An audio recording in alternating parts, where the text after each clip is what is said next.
Jennifer Benarat, you have an announcement about a fun family event coming up. Thank you. All right, drawing your attention to the screen. Does anyone know who this little girl is in this photo? It's Ellie Pearson. Lloyd's here today. This is Lloyd's granddaughter. Lloyd, how old is Ellie today? She's 15. Does anyone recognize this little cutie? No? It's Joe Hayes' daughter. Joe, how old is she now? She's 23. 23. Look at this cute family. How old are those girls now, Steve? My eldest will be 30 tomorrow and 26. 30 and 26. And look at this little cutie. Is Les here today? How old is this little girl now? 4. She's 4. She was 3 when this photo was taken at last year's Edina Rotary family picnic.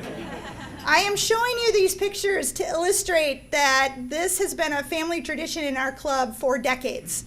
So please consider coming. This year's family picnic will be held on Thursday, June 15th at Bryant Lake Park in Eden Prairie from 5 to 8 p.m. There are sign-up sheets on your table. There is no cost for regular members to attend. It's just like if you were coming here to our Thursday meeting, which we will not have that day. So guests, senior actives, $20. Kids 5 and up are $12, and kids younger than 5 are free. Please sign up. Please let us create photos so that 15 years from now, somebody can come up here and show those photos. What time is that? It's 5 to 8 p.m. Thank you very much.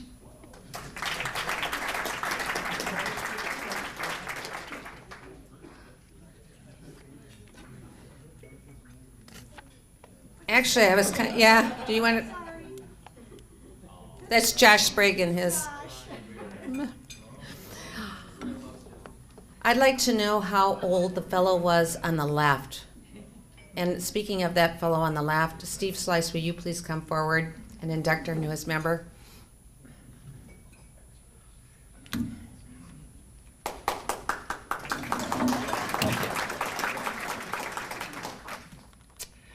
Well, as a past club president and member of our membership committee, I've enjoyed seeing our membership continue to grow with new members of all ages and diverse backgrounds.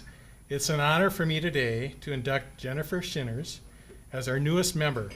Jennifer, would you please come forward with your sponsor, John Butoff?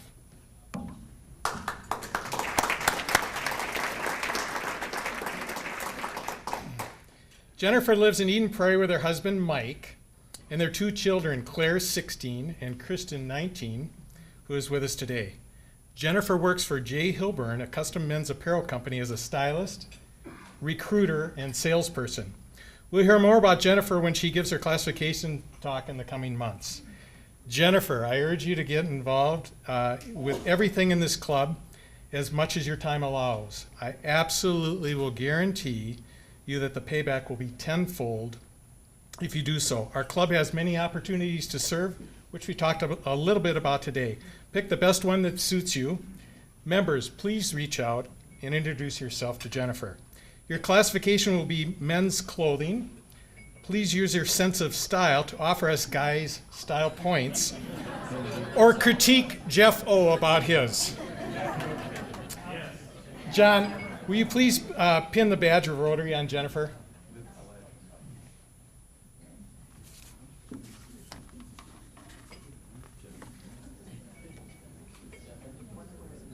I'd also like to present you with a 4-way test coin and a certificate of membership. Please give a warm Edina Rotary welcome to Jennifer Shinners.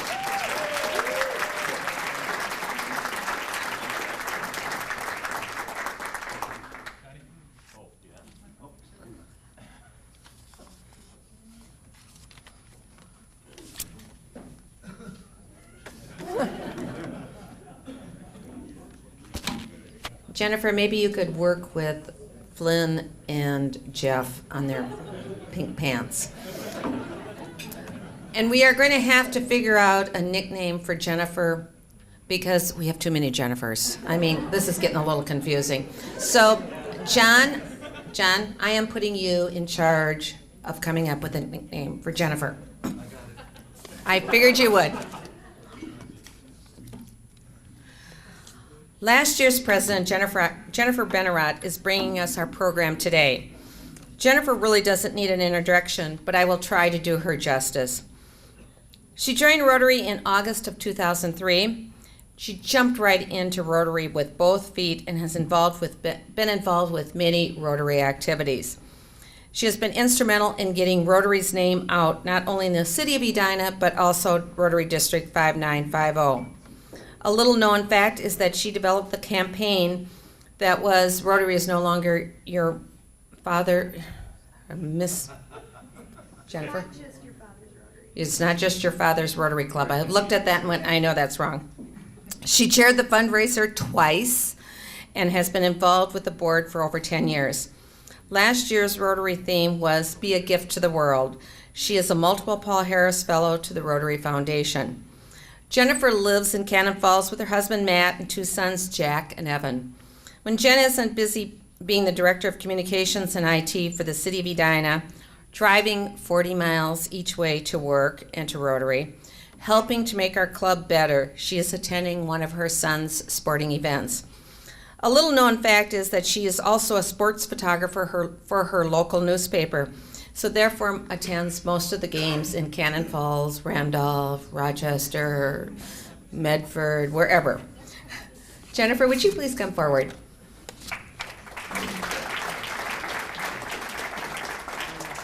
Thank you, Ann. So it seems like we're all a little bit on the struggle bus today, and I'm going to admit that I too am on the struggle bus. You know, I always have my blue folder with my notes, and I printed out today's speech and got here and realized I printed last year's speech. So we're gonna do this from my phone. On a cold Thursday evening in February of 1905, a young attorney in Chicago walked with a friend to a third friend's office. He had an idea and was really excited to share that idea with his two friends. By evening's end, a plan was set in motion that would literally change the world. Paul Harris, Sylvester Scheel, and Gus Lear had just created Rotary One, the Rotary Club of Chicago. Within 2 years, the club did its very first community service project. They installed the first public toilets, which they called comfort stations, ironically what we also call them here in Edina, in downtown Chicago. By 1908, a second Rotary Club was formed in San Francisco. By 1909, there were 7 clubs. By 1911, 31 clubs. With this growth came more projects, more fellowship, and the beginning of a movement for good in all of the world that has remained unmatched. But there was one thing missing: women. In 1905, the majority of women did not work outside of the home, and those who did were not considered businesswomen. That all began to change during World War II when women stepped into the working world in unprecedented numbers to fill every job imaginable when men went off to war. The world for and of women would never be the same. For 72 years, the rules stood in Rotary. There would be no women joining. As more women began reaching higher positions within their professions, gaining more recognition and respect, more and more clubs began efforts to admit women to Rotary. Many motions were made, but all failed. Then, in 1977, 3 women were asked by male members to join the Rotary Club of Duarte in California. When Rotary International discovered this, the club was ordered to remove the women from their roles. The club refused, and Rotary International revoked their charter. I know, right? This was just a tiny club, just 10 members. But they refused to back down and not only continued to meet weekly, now calling themselves the ex-Rotary Club of Duarte, but they filed a lawsuit against Rotary International that went all the way to the Supreme Court. And they won in a 7-0 ruling. The action reverberated around the world, earning the club of 10 members the name they still hold today, the Mouse That Roared. The response to the Supreme Court decision was overwhelming and immediate. 10 brave men and women changed the world of Rotary, and on May 4th, 1987, the U.S. Supreme Court ruled that those 3 women should officially be recognized as Rotarians. One of them, Sylvia Whitlock, became the first female president of a Rotary Club. Today, there are more than 266,000 women in Rotary, making up 22% of Rotary's 1.2 global members. In the USA, women make up 53% of membership rosters of our American clubs, and women are the fastest growing demographic in Rotary, regardless of age or ethnicity, I should note. So today, in 2017, we celebrate 30 years of women in Rotary, and I want to thank John Flynn and Jeff O for wearing those pink pants today. Yeah. Our Rotary Club is nearly as forward-thinking as the Rotary Club of Duarte, California, and I'm really proud of that. It took Rotary International about 2 years after that Supreme Court ruling to make changes in its own constitution, in part because they only meet every 2 years to work on it. So that action didn't occur until 1989. But we welcomed our first female member, Chrysanne Manoles, a year before that, in 1988.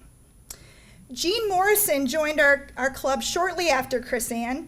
Jean is the longest serving member of our club because Chrysanne left us for a bit, and she went and chartered the Rotary Club of Orono, where she lived and was raising her family. It seems fitting today that upon the 30th anniversary of Women in Rotary, we recognize Jean for her longtime commitment and dedication to our club. Jean, will you please come forward so that we can recognize you?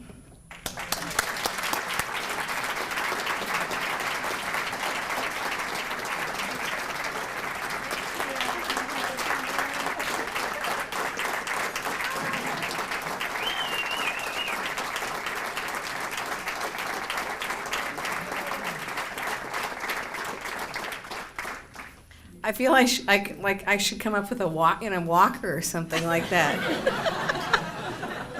I'm sorry, Jean. It was meant to be all positive. Today's meeting, of course, is a celebration of women who make our community better. In Chrysanne's honor, as the first woman to join our club and to celebrate the work of women in our community, our club, for the 8th consecutive year, sought nominees for a Women's Leadership Award. We make this presentation annual in May because that was the month, of course, that the U.S. Supreme Court ruled that women could not be excluded from Rotary. But we also make it in May because it's Chrysanne's Rotary anniversary.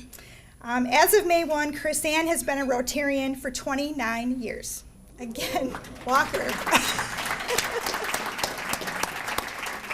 It is my pleasure to welcome Chrysanne back up to the podium to recognize our 2017 winner.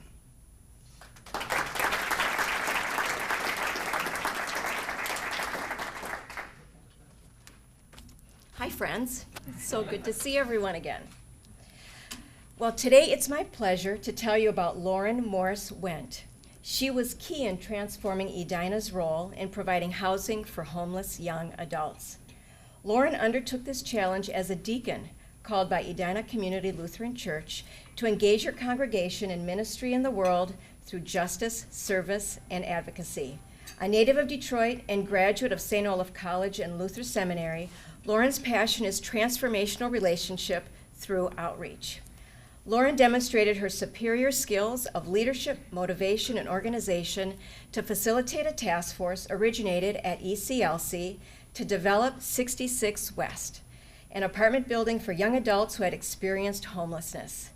Under Lauren's leadership, this task force partnered with Beacon Interfaith Housing Collaborative and reached out to other congregations in Edina and surrounding communities to expand the task force and to broaden community support for 66 West.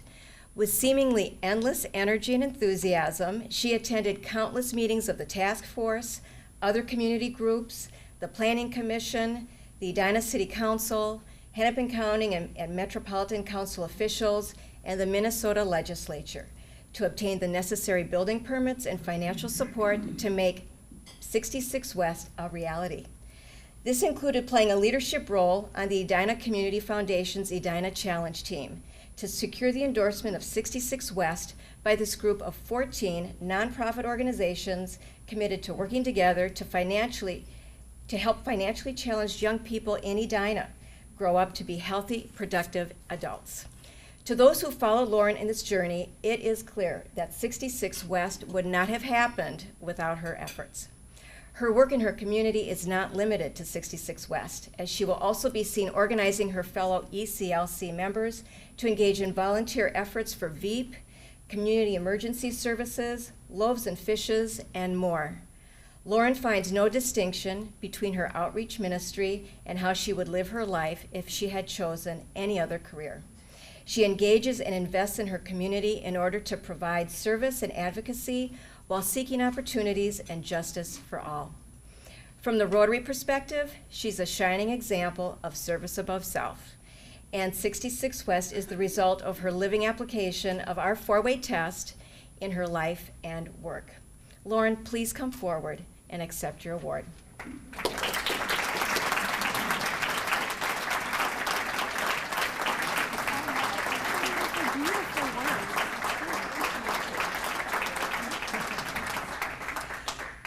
For this prestigious honor, Lauren not only receives a beautiful plaque, but a Paul Harris Fellowship, Rotary's highest honor.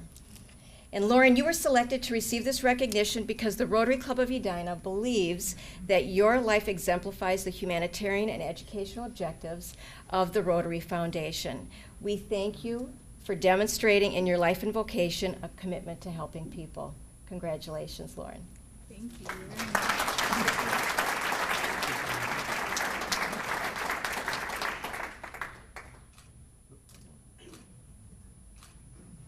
Thank you. I so appreciate this humbling award. I've been thinking about when Chrysanne joined the Edina Rotary as the first female member, she was making a statement that the status quo was not enough and that Edina was boundary breaking and that Edina could do this. And I think that it's safe to say that many of us thought that it was boundary breaking and outside of the box to build affordable housing here in Edina. But what we found along the 6-year journey of building 66 West is that Edina was completely ready. Every presentation that we made, we found new supporters and new advocates, and the Rotary is a shining example of that. You all have been incredible and staunch supporters of 66 West from the very beginning, and we could not be more grateful. It's groups like the Rotary that made it possible for Edina to become a leader in this necessary work. And indeed now Edina is. For the city of Edina implemented an innovative affordable housing policy last year that goes above and beyond to say that affordable housing does belong in our community. And I cannot wait to see what the next affordable housing in Edina becomes. I humbly accept this award today, not on my own behalf, but on behalf of the first residents of 66 West who moved in last week. And they are the true leaders, and they are the ones that teach all of us how to survive during difficult times, and that anything is possible, and that thinking outside of the box and being boundary breakers is the most important thing that we can do and be. So, thank you.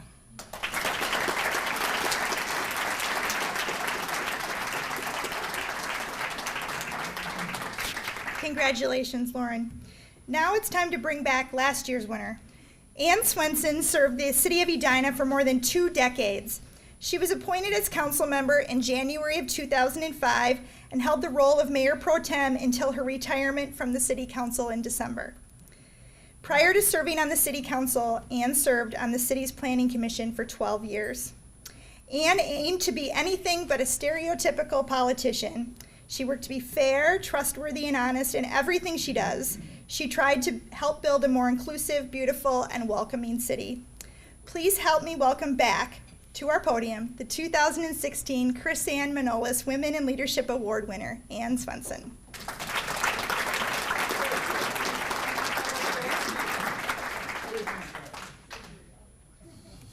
And thank you to the new Edina Rotary for honoring me last year with the Chrysanne Manoles Award. When I received that award, I was at the last year of my 12 years tenure as a member of the Edina City Council. And between 10 years on the Planning Commission and 12 years on the council, I have voted on buildings in Edina for 22 years, including the 66 West Beacon Project, which is a joy to hear that they're starting to move in. Congratulations. Serving the Edina has been one of the great joys of my life. Not only did I love looking at building plans, but I participated in 2 Met Council comp plans, raised money to buy the sculpture Spalding, who sits in front of Salute, and Slapshot at Braemar, supported affordable housing, worked to keep the city's business areas vibrant and successful, and fell in love with our city parks. During my tenure, we rebuilt City Hall, we rebuilt the Tracy Fire Station, we moved Public Works to the old Orville Redenbacher Popcorn Building and rehabbed that. We bought Weber Woods, and we kept a balanced budget, even in hard times. Over those 12 years of serving, I've served with 8 other council members, hi Josh, and the same mayor, hi Jim. The city council has hired a new city manager, Scott Neal. We hired a new city attorney and a city prosecutor. We learned that the word change is not bad, just a period of adjustment. Or as the mayor says, change is good, you go first. I got a compliment at my retirement party in December from former council member Linda Masica. Now, Linda and I often would disagree on issues, and she said that I did a good job building consensus among the council on difficult issues. That was a great compliment. Government needs consensus, and we need compromise. We need a balance. Studies have shown that women elected officials bring a different group of skills to governance. We're more responsive to constituents. We have a different leadership style. We don't go into the male hierarchy military chain of command, but we do a more participatory, circular decision-making. Women take more time and input over men. Men value speed and decision-making. And finally, women are excellent policymakers, for we have a lot of experience in mothering, nutrition, taking care of the elderly, and workplace needs. There are some great examples of great women consensus building right now in Washington. Susan Collins, who's a Republican representative of Maine, is known for her consensus building, and our own Amy Klobuchar, who's in the Senate. Do we currently have a balance between our governments? No. The U.S. House and Senate is 19% women. Our state legislatures are 25%, though Minnesota is 31%. Governors, 18% women. Mayors, 18% women. County commissioners, 14%. And in the U.S., we are ranked 78th in the world for female and political representation. So why this disparity? 50% of the women are going to law school. 50% of women are in med school. It's a study that's been done by Professor Jennifer Lawless of the American University and Richard Fox of Loyola, and they study why women are less likely to run for office. For one thing, we're less likely to be encouraged by our parents, teachers, or party leaders. We need more prodding. There were a series of men in my life that prodded me. Years ago, the Edina Swim Club had a couples only as president. The husband would run the meeting, the wife would do all the rest of the work. My husband encouraged me to run alone. I don't think he wanted to run the meetings. And that was the start of a successful campaign. Shortly after, Ed McColda from the city Edina Park and Rec Department called because he needed a woman in Park and Rec who was interested in swimming. The mayor, not Jim, at that time, put me on the planning commission instead. And that started my love of our city.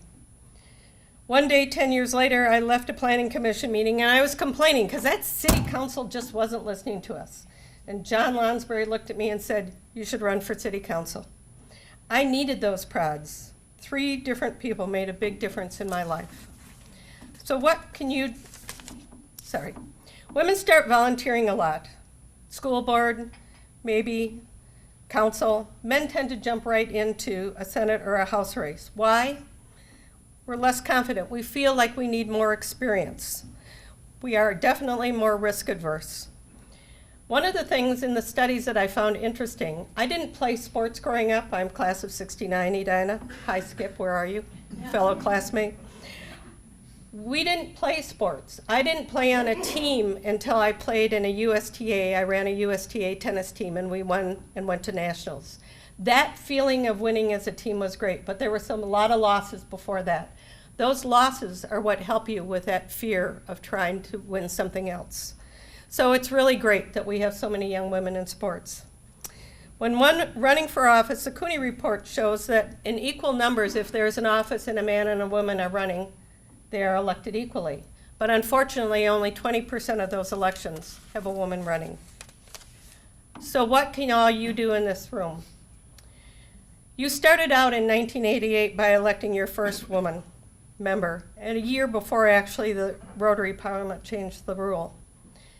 In Edina Rotary, your District 5950, as you said, you have 28% women in that district. Here you've gotten up to 21% in your Rotary. I'll give you a little challenge because the Morningside Rotary has 33% women. Most of you have daughters, sisters, some of you wives. Encourage them to get involved. Prod. Understand the difference in governing style between men and women and why a better balance of those styles is good for our state and it's good for our country. And finally, if there's a woman you know who's running for office, understand that last week, especially of driving around Edina and seeing everybody else's lawn sign, you feel like you're running for an 8th grade popularity contest and you're losing. Trust me, I know. I felt that all 3 times. Thank you.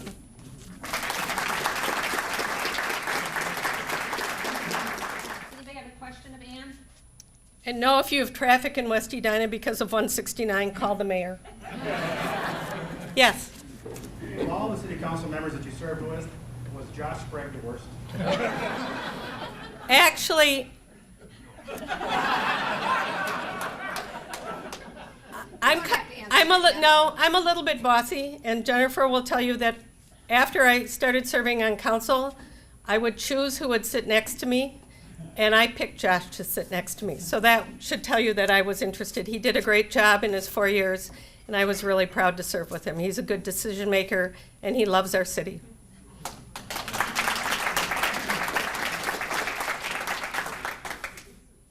See, none of you are worried about the big buildings. I'm liking that a lot. Please get involved in your city. I know our boards and commissions get a lot of people applying and everything like that, but we have a great city. We have a great state. I'm really proud to be a part of it, and thank you for today.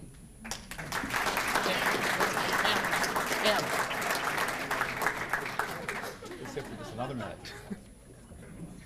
Thank you, Ann, for being with us here today.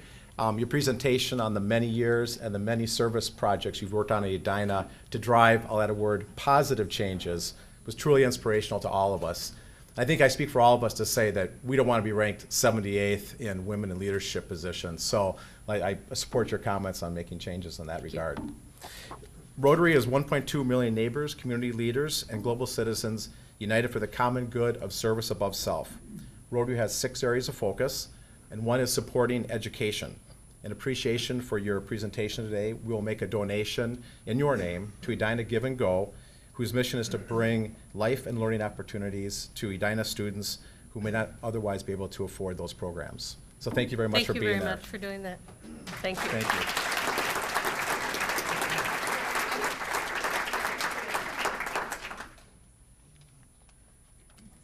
She wasn't sure if she should sit down or not. Chrysanne, it was great to see you again. Thank you for joining us on this very special day.